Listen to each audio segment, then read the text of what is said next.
Before we go on to a new section, I just wanted to recap the summary steps for solving equations, since again, it doesn't end with this section. First, you want to see if you need to simplify the expression on either side of the equation. Perhaps you need the distributive property, or you might need to combine like terms. Then you're going to use the addition or the subtraction property of equality to get variables on one side and the numbers without variables on the other side, and then simplify. And lastly, you'll use your multiplication or division property of equality to solve. So those are just your steps, just to have it summarized in one place. We ended the session last time before I had a chance to try an application problem. We talked about writing and solving equations, and we did that with consecutive numbers. Well, here's another example of using a problem, creating the equation and solving. Find the value of x so that the figures have the same area. Well, area of a rectangle is length times width. So we're going to set up an equation to solve. We see that the area of this first rectangle is 10 times x.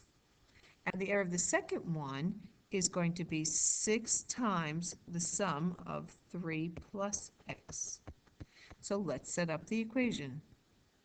10x, and since we're saying we want to solve for the value of x, we're going to be saying that their areas are equal, that's given. We're going to set them equal to each other. So 10x is equal to 6 times 3 plus x. And again, that came right out of the diagram information given. So what do? Well, we could right away do the distribution and then collect our variables to one side, and we could also then isolate the variable. Well, what if this was a multiple choice question?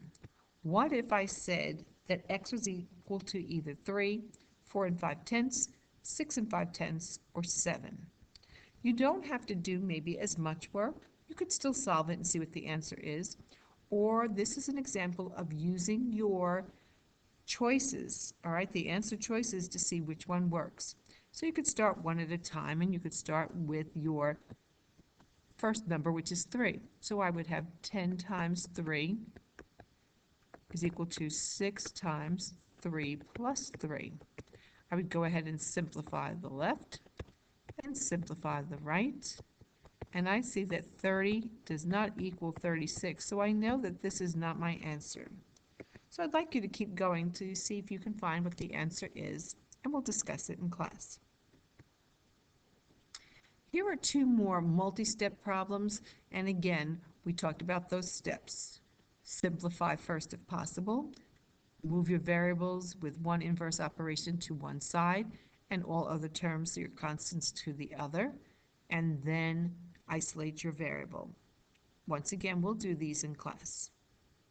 But I want to move on to today's section. But before I get into the heart of that, I want to talk and remind you a little bit about absolute value. Well, absolute value talks about a number's distance from zero. And when we solve absolute value statements, we're going to see that there are two possible solutions. Imagine that I said that, and this is the symbol, these two parallel lines. If I said the absolute value of 3, how far is that from the origin? It's 3 spaces. If I had the absolute value of -3, it's also 3 spaces. So looking at this, I already know that if instead of that number, I put an x in its place, and I said, what number would make this statement true? Well, we see that we had two possible answers. X could be equal to 3, as in this first, and x could also be equal to -3, as in the second. And sometimes you'll see that written as x is equal to the plus or minus of 3. So we're talking about a number's distance from zero, which is always positive, and now we're going to put that into an equation to solve for a variable. Once again, before we get to the solving part, let's do a little evaluating of expressions. So the first part of our lesson is, let's look at equations. But before, like I said, before we do, we're going to look at the expressions first to simplify. If I have the absolute value of m plus 6 minus 14 and I tell you that m is equal to 4, you will replace 4 into this expression. You will simplify what's in this absolute value symbol. You'll then say the absolute value of 10 is 10, and then you'll simplify. When we simplify, we get -4. So when we're evaluating, we're going to look to see what's within that grouping and how we can eliminate it. We'll start again with 23 minus absolute value of 3 minus, well, 4 times 2, I'll just put the 8 there. So just replacing this right here. I'll now simplify what's in that symbol. 3 minus 8 will give me -5. The absolute value of -5 is 5. So I subtract 5, and I get an answer of 18. Let's do 2 more. Again, I have an x, and this time there are a value for x, there are 2 x's. I have 4 plus the absolute value of 4 minus 9. I simplify. The absolute value of any number is always positive. And I get a simplified version of that expression as 9. This time, let's substitute in 3. Absolute value of 3 times 3 minus 11. Well, 3 times 3 is 9. 9 minus 11 will give me a -2. Absolute value of -2 is 2. And it looks like this answer is the same as the last. It's 9. So before we even solve anything, we're just getting comfortable with what this expression or this notation is and how to work with it in expressions. There's a couple more that you can try. And now we'll move on to the equations. Absolute value of x is equal to 4. So that means that x could be equal to 4 or x could be equal to -4. For each absolute value equation, you must consider both cases.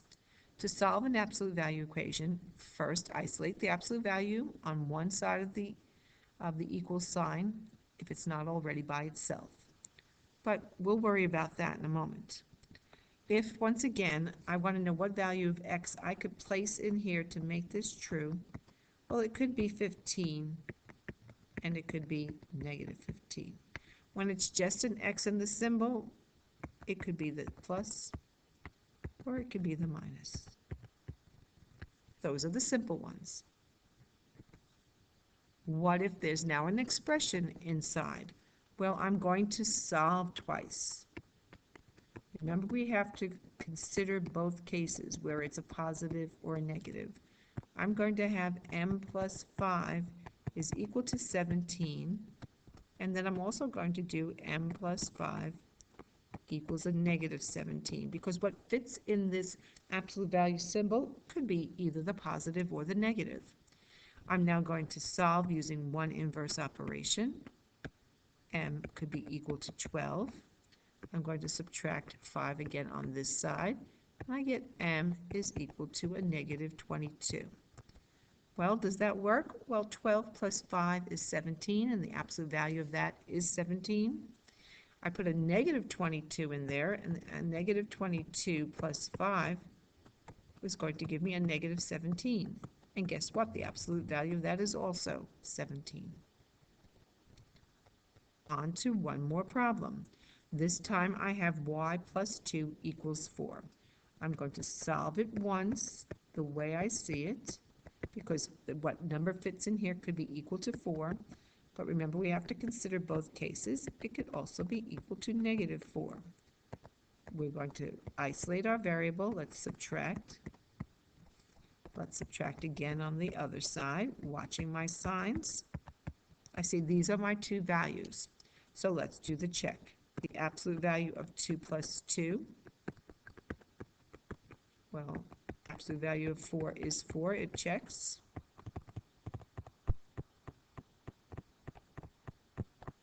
The second number I'm testing out is now -6 plus 2. Well, -6 plus 2 is a -4. And once again, the absolute value of a -4 equals 4, and it checks. There are many more types of problems like this. There could be 2 steps, there could be operations on the outside, but for today's lesson, I'm going to stop right there, and we'll do more practice in class.